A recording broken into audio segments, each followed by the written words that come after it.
우리 함께 잠언 1장 5절 말씀을 보도록 하겠습니다. 잠언 1장 5절 말씀입니다. 지혜로운 자는 듣고 학식을 더할 것이요 명철한 자는 지혜로운 권고들을 얻어서. 오늘 말씀 주제는 지혜로운 사람이 되는 방법, 지혜로운 사람이 되는 방법입니다. 아마 우리 중에서 어리석은 사람이 되고 싶은 분들은 없을 겁니다. 누구나 다 지혜로운 사람이 되고 싶습니다. 그렇지 않습니까? 오늘은 우리를 지혜로운 사람으로 만드는 세 가지 방법을 보려고 합니다. 우리를 지혜롭게 만들 첫 번째 방법은 오늘 본문 말씀에 나와 있습니다. 지혜로운 자는 듣고 학식을 더할 것이요 명철한 자는 지혜로운 권고들을 얻어서. 잠언은 우리에게 지혜로운 자는 학식을 더할 것이라고 말합니다. 이 단어는 히브리어 단어 레카흐로 폭넓은 공부를 뜻합니다. 즉 지혜로운 자는 듣고 폭넓게 공부한다는 겁니다. 아시다시피 많은 학생들이 전교 1등의 공부법에 관심이 많습니다. 왜냐하면 전교 1등처럼 공부를 잘하기 위해서 그 공부법을 따라하고 싶기 때문입니다. 우리가 지혜로워지는 과정도 이와 비슷합니다. 우리가 지혜로워지려면 먼저 성경에 나온 지혜로운 자를 따라하여야 합니다. 그래서 우리가 지혜로워지려면 잠언에 나온 지혜로운 자처럼 성경을 폭넓게 공부해야 합니다. 성도님들 혹시 뷔페 좋아하십니까? 우리 교회 근처에는 쿠쿠라는 뷔페가 하나 있습니다. 참고로 이건 광고가 아니고요. 지금 예화로 얘기하는 겁니다. 작년에 저는 한 성도님과 이곳에 함께 간 적이 있습니다. 정말 다양한 음식이 있었어 가지고 맛있게 음식을 먹었던 기억이 있습니다. 그런데 최근에 제가 책을 읽던 중에 뷔페를 자주 가면 일어날 수 있는 현상에 대한 내용을 보았습니다. 그 내용은 다음과 같았습니다. 많은 미국인들이 점점 늘어가는 허리살을 걱정한다. 여러 가지 원인이 있겠지만 연구자들은 한 가지 원인에 특별히 주목한다. 바로 뷔페식 식사이다. 줄을 서서 원하는 음식으로 접시를 가득 채운다. 접시만 봐도 누구든지 당신이 좋아하는 것과 싫어하는 것을 알 수 있을 것이다. 접시에는 파스타와 디저트, 빵과 튀김으로 가득하고 푸른 야채는 눈을 씻고 봐도 없다. 저는 이 글을 읽고 뜨끔했습니다. 왜냐하면 제가 바로 뷔페를 가면 원하는 음식만 자주 담는 사람이기 때문입니다. 그것이 결코 건강에 좋지 않다는 것을 알면서도 말입니다. 성도님들, 우리 성경 말씀도 뷔페와 같습니다. 왜냐하면 하나님이라는 셰프께서 사랑하는 우리를 위해 창세기부터 요한계시록까지 정말 다양한 음식들을 준비해 놓으셨기 때문입니다. 하지만 성도님들께서도 아시다시피 사람은 필요한 것보다 원하는 것을 찾아 과식하는 경향이 있습니다.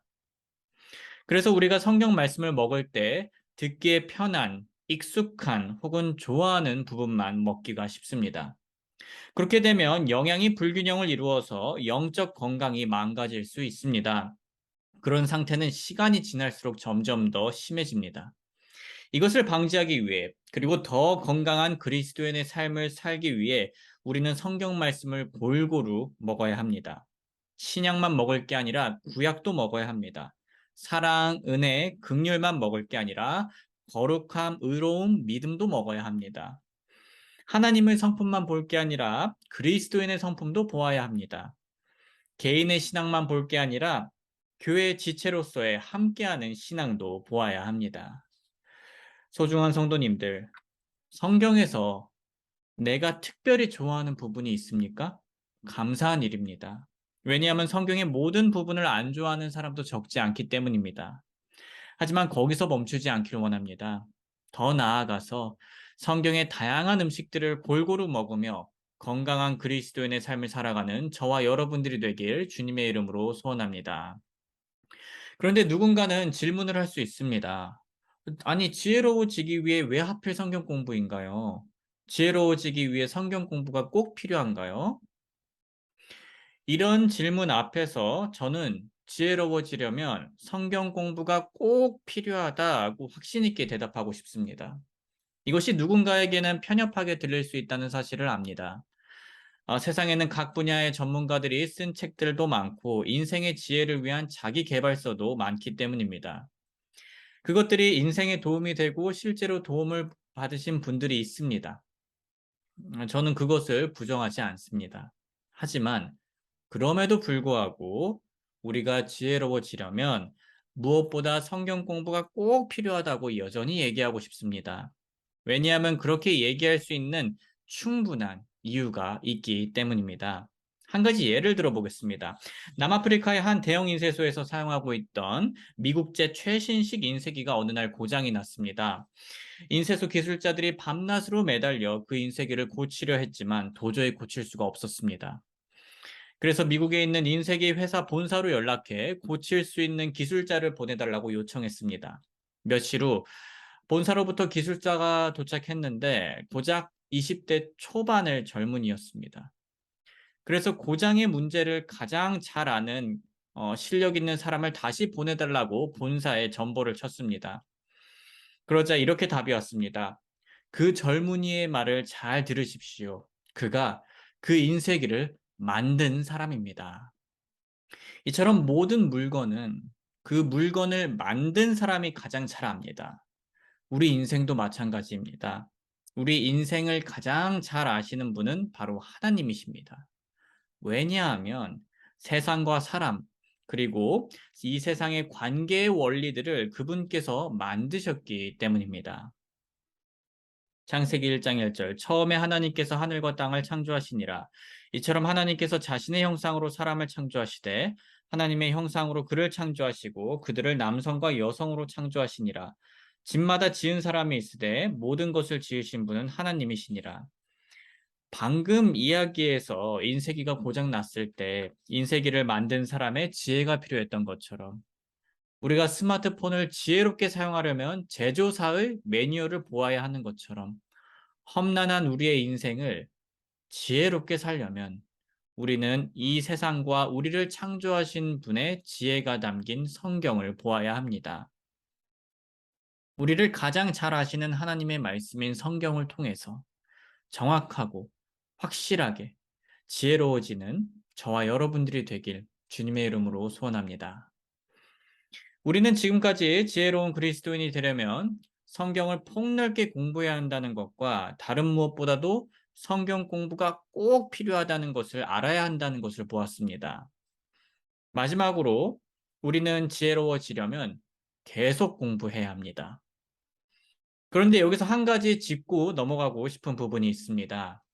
우리가 계속해서 하는 성경 공부는 살아계신 하나님에 대해 배우는 것이란 겁니다. 우리가 계속 공부하는 것은 단순히 지식과 정보를 암기하고 이해하는 것이 아니라 어떤 기술을 습득하는 것이 아니라 인격적으로 우리가 사랑하는 하나님이 어떠한 분인지에 대해서 계속 공부하는 겁니다. 이것은 마치 사랑하는 연인이 서로에 대해 공부하고 결혼 후에 부부가 되어서도 서로에 대해 공부하고 더 나아가 노부부가 되어서도 여전히 계속해서 배우자에 대해 공부하는 것과 같습니다. 이 공부는 절대 지루한 공부가 아닙니다. 왜냐하면 공부할수록 우리가 사랑하는 분의 새로운 모습을 보며 기쁨을 누릴 수 있기 때문입니다. 20년 넘게 결혼 생활을 해온 어떤 그리스도인 부부가 있었습니다.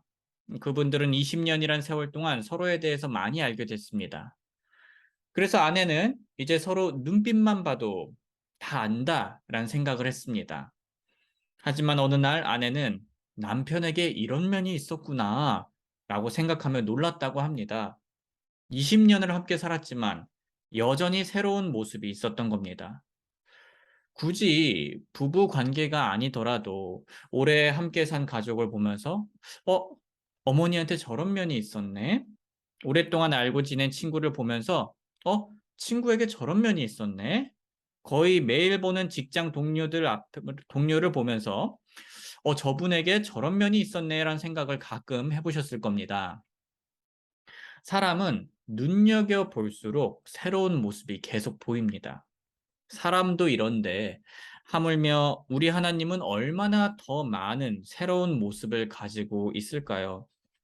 저는 머리로는 하나님에 대해서 계속 공부해야 된다는 걸 알지만 실제 제 행동은 마치 하나님을 다 아는 것 마냥 하나님에 대해서 공부하는 걸 소홀히 할 때가 있습니다. 분명 한때 하나님을 사랑하며 열심히 그분에 대해 알아갔다가 어느 날 보니 이 정도면 하나님에 대해 충분히 알았다는 듯이 살아갑니다. 그렇게 살다가 알고 있던 것도 점점 잊어버리는 제 자신을 볼 때가 있습니다. 제가 하나님에 대해서 이미 다 알았다는 듯 살아갈 때 하나님께서는 얼마나 서운하실까요? 자녀에게 지혜로운 부모가 되려면 자녀에 대해서 계속 공부해야 되듯이 친구에게 지혜로운 친구가 되려면 친구에 대해서 계속 공부해야 되듯이 배우자에게 지혜로운 배우자가 되려면 배우자에 대해서 계속 공부해야 되듯이 하나님께 지혜로운 그리스도인이 되려면 우리는 하나님에 대해서 계속 공부해야 합니다.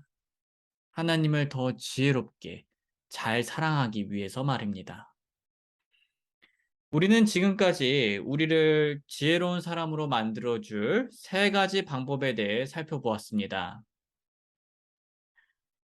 첫 번째로, 우리는 성경을 폭넓게 공부해야 합니다. 두 번째로, 우리는 성경 공부가 꼭 필요하다는 것을 알아야 합니다. 마지막으로, 우리는 성경에 나온 살아계신 하나님을 계속 공부해야 합니다. 우리 모두 나를 가장 사랑하시고 내가 가장 사랑해야 할 하나님께서 어떠한 분이신지 계속 공부하며 지혜로운 그리스도인이 될 수 있길 주님의 이름으로 소원합니다. 우리 잠시 노래가 연주되는 동안 하나님께서 오늘 우리에게 말씀해 주신 내용이 있다면 기도하는 시간 가지도록 하겠습니다.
기도하겠습니다. 주님, 돌아보니 주님의 말씀을 공부하고 묵상하는 시간이 너무나 적었습니다. 변명할 말이 없습니다. 제가 가장 중요하게 생각하는 다른 일에는 얼마든지 시간을 내면서 주님이 저를 사랑하시듯 주님과 주님의 말씀을 사랑하지 못한 저를 용서해 주세요. 주님의 진리로 저를 가르쳐 주세요. 그렇게 지혜로운 사람이 되길 원합니다. 감사드리며 예수님의 이름으로 기도드립니다. 아멘.